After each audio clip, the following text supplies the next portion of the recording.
Salibonani lonke viewers lama subscribers AVG Reality Channel igama umxolisi isibongisa kuncube ngithemba lonke lomvulo omuhle libe lempela viki kumbe ngithi impela sonto elihle kakhulu ngithe angiphendule umbuzo ubuzwa ngabanengi lizakhumbula ukuthi ngeviki leli liphelileyo which is last week sikhiphe ivideo ku AVG News engeyinye yama channels ethu sikhuluma ngokuthi bekubingesilungu sisithi thina uhulumende waseZimbabwe usethe uzovula uhlelo lokuthi amaZimbabwean ase South Africa la kwamanye amazwe ngaphandle kwelizwe lawo lokuzalwa anelise ukuthi a-applyele i-passport yaseZimbabwe okuthiwa yi-e-passport. Lizakhumbula ukuthi i-passport ibengaka applyelwa ngaphandle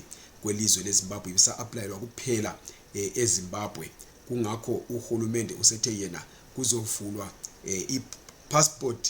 i-passport application center kusukela kwele South Africa ukhuphuka usiya kwamanye amazwe anjengabo Europe anjengabo America kusiya phambili. Uhulumende ubethe yena uhlelo lolu luzoqala kwele South Africa ngeviki eliphelileyo. Kungakho abanye abantu bayabuza ukuthi lento iliqiniso na, nxa kuliqiniso isiqalile na. Kungakho ikho lokho engizokhuluma ngakho, kodwa ngicela ukuthi lingakhohlwa ukuthi lisubscribe kule i-channel, lilike ivideo le bese liyishare ukuze phela ifinyelele ezindlebeni ezihlukeneyo kunye lasemehlweni ahlukeneyo.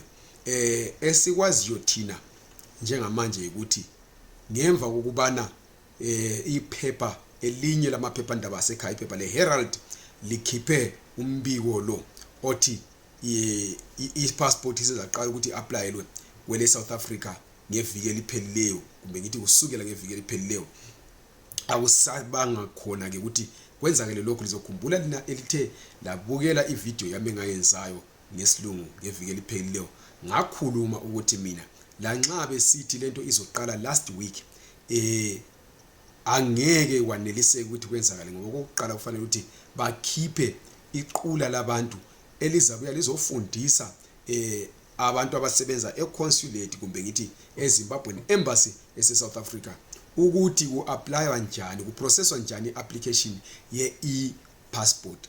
Bangabafundisa kube sokubizwa abantu ukuthiwa yi-pilot project.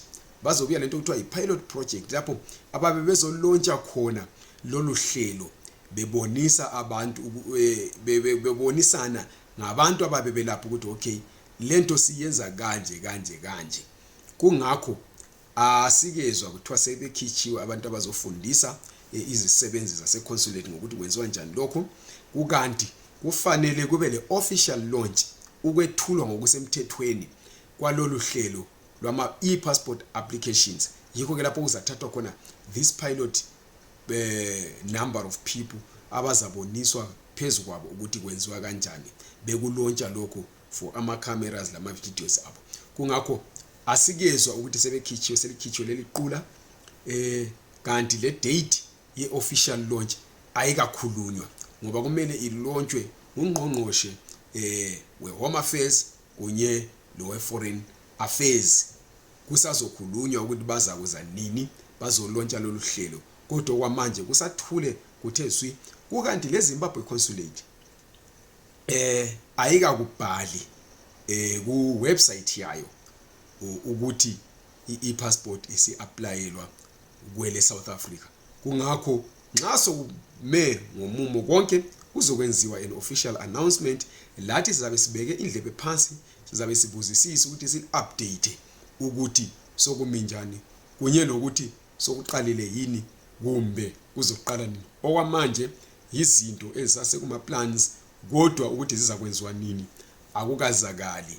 Kodwa njengoba ngatsho mina ukuthi uhulumende uzokhuluma through official channels and iHerald akusiyo official channel. Umuntu nje wayezibuzela imbuzo yakhe wagijima wayabhala, asimsoli ngoba la ubhale into ayitsheliweyo ngu-permanent secretary akhulume laye Foreign Affairs and Industry or whatever. So kulapho esimikhona kwamanje akukathi waqala uapplyela, kodwa ama passport kuyaqhutshekwa le applya e-embassy liphiwa amaform lwathumela ekhaya ukuthi ke i-passport iprocesswe okwamanje i-passport ayika-applywa kule South Africa. Siyabonga kakhulu.